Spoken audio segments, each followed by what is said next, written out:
The president of East Timor is in a serious condition with gunshot wounds to the chest and stomach, but a survivor of the attempted assassination by rebel leaders. The government says the attempted coup failed, but the capital has been placed in a state of emergency. The East Timorese President, Jose Ramos Horta, was airlifted to Australia in an extremely serious condition.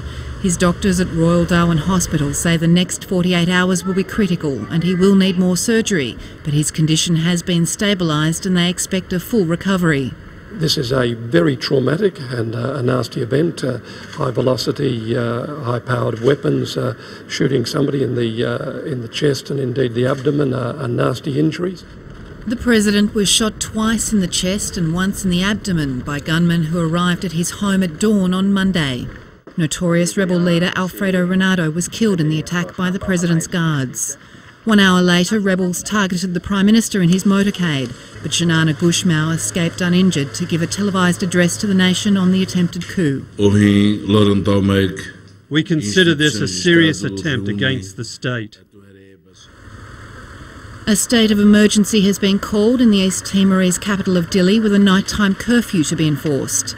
Fernando Araujo has taken on the role of interim president and is rushing home from a trip to Portugal. The United Nations Secretary-General Ban Ki-moon described it as a brutal and unspeakable shooting attack on Ramos Horta. George W. Bush says those responsible must know they cannot derail democracy and must be held accountable.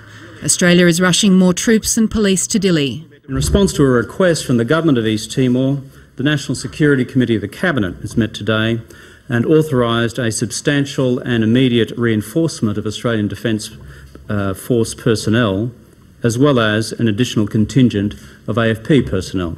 200 Australian troops and more police officers are arriving in Dili to enforce the curfew and support international peacekeepers who are on high alert.